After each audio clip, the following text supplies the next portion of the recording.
Youtubeur, streamer, créateur de contenu ou encore influenceur. Plusieurs titres qu'on nous donne dès qu'on commence à avoir une audience, une communauté. De mon côté, je me suis jamais trop posé la question. Tout ce qui compte pour moi, c'est de pouvoir créer ce que j'ai envie et de pouvoir le partager. Avant d'être sur YouTube, j'ai toujours été passionné par la vidéo.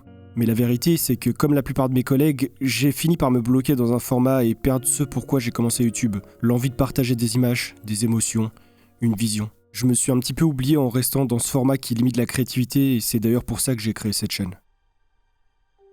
Commencer une vidéo depuis l'écriture en passant par le choix du plan idéal et finir par un montage qui était déjà construit à l'avance sur un storyboard, ou juste capturer des moments aléatoires et créer quelque chose avec un montage improvisé. Ces deux formules fonctionnent et sont une sorte de magie dont le résultat est ce que je considère comme la chose la plus satisfaisante au monde.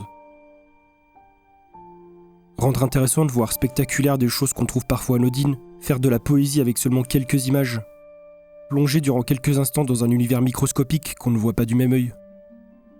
Créer un univers de rêve digne des plus beaux contes de fées dans un endroit ordinaire dans lequel passent des milliers de personnes sans en contempler la beauté. Avec une caméra, un logiciel de montage et un peu d'imagination, on peut faire naître tout ce qu'on veut. Une forme d'art à travers laquelle peuvent être transmises beaucoup de choses que les gens peuvent interpréter comme ils le veulent. Ici, vous voyez un gastoïde dans un train, moi j'y vois le milieu d'une histoire que je suis en train de vous raconter. Quelle que soit la forme de la vidéo, c'est tout ce que j'ai toujours aimé faire et la raison pour laquelle, peu importe la façon dont elle est construite, j'éprouve toujours du plaisir à en faire après toutes ces années, même si c'est devenu mon job. Découvrir un nouvel endroit et contempler la façon dont ses nouveaux habitants le découvrent et se l'approprient à leur tour. Ces mêmes gouttes d'eau sous un autre angle qui cette fois-ci laissent comprendre qu'elles sont en déplacement et vont arriver dans une destination qui elle aussi a son histoire. Au-delà de tout ça, une caméra peut immortaliser des instants qui sont déjà gravés dans nos têtes au moment même où ils ont lieu, mais qu'on aimerait conserver et revoir au cas où notre mémoire nous ferait défaut, ou juste les partager avec les autres. Et le souvenir dont je vais vous parler aujourd'hui est encore tout frais dans ma tête au moment où je sors cette vidéo, mais c'était très important pour moi de vous le partager et en plus, c'est pas juste mon souvenir. C'est le souvenir de 35 streamers, tous réunis au profit de la vie.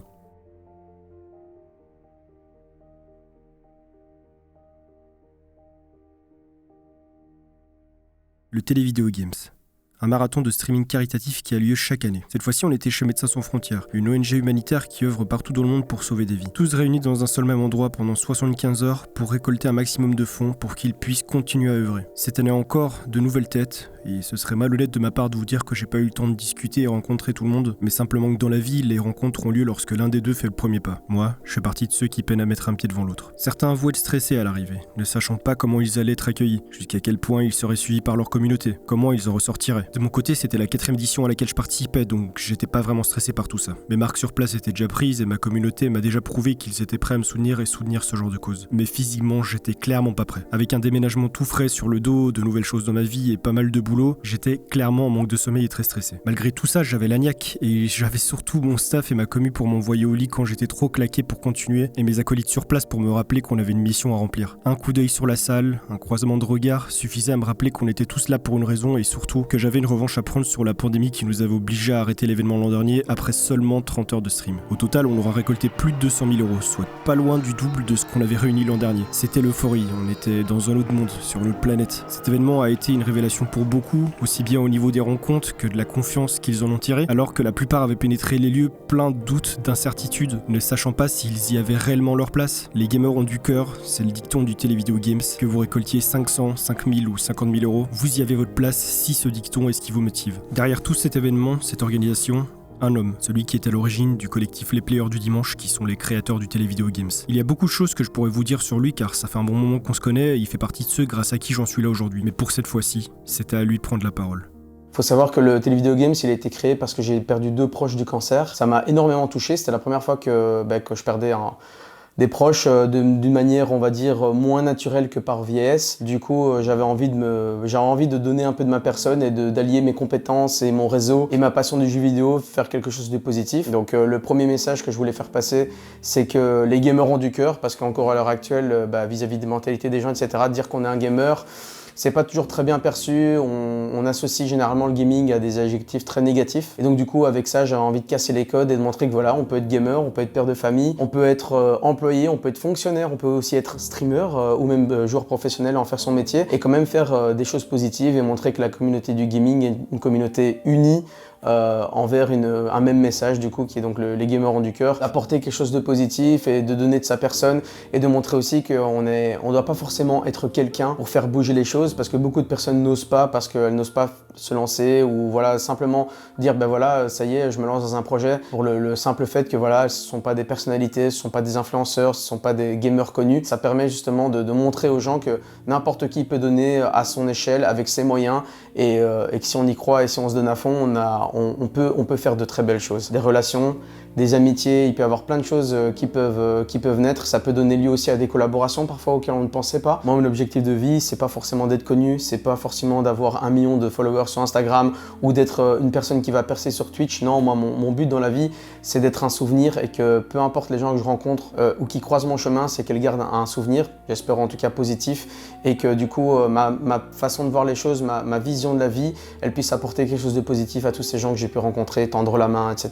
Moi, ce que je veux à chaque fois, à chaque événement, c'est que ça se passe mieux, que les streamers se sentent mieux, qu'ils soient comme à la maison, qu'ils ne manquent de rien. Pour moi, c'est ça qui est mieux, c'est pas forcément de dire tiens, on a eu plus d'impact, on a récolté plus d'argent, même si oui, dans le fond, on est content évidemment, c'est le but d'un petit peu tout le monde quand on fait un événement caritatif, c'est d'essayer d'un petit peu, voilà, on a un petit peu le truc step by step, objectif.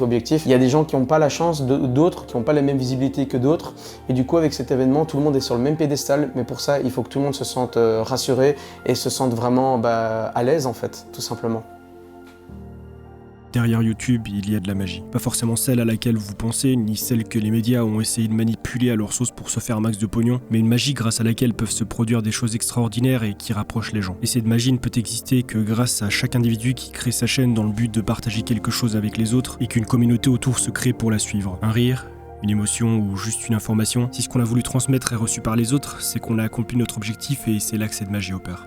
Aux yeux de la cagnotte, c'est une partie, mais pour ce que MSL va pouvoir faire avec, c'est gigantesque. Je suis désolé, j'ai une descente d'émotion assez violente là. Des gros bisous, je vous aime fort.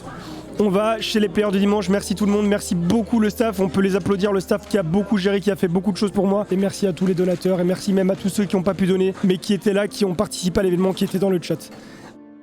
Être influenceur ne signifie pas qu'on est juste bon à présenter un produit pour empocher un max d'argent, mais qu'on est capable d'utiliser notre voix et cette influence pour soutenir un projet, une cause, et que notre communauté décidera ou non de nous suivre. Bref, youtubeur, créateur ou influenceur, donnez-moi le titre que vous voulez. La seule chose qui compte pour moi, c'est que vous n'oubliez jamais que derrière tout ce que j'entreprends, j'y vois une forme de magie et que mon but sur cette chaîne est de vous la partager. Et si tu veux me soutenir dans ce projet, n'hésite pas à partager cette chaîne et cette vidéo, parce que beaucoup de choses vont encore y avoir lieu.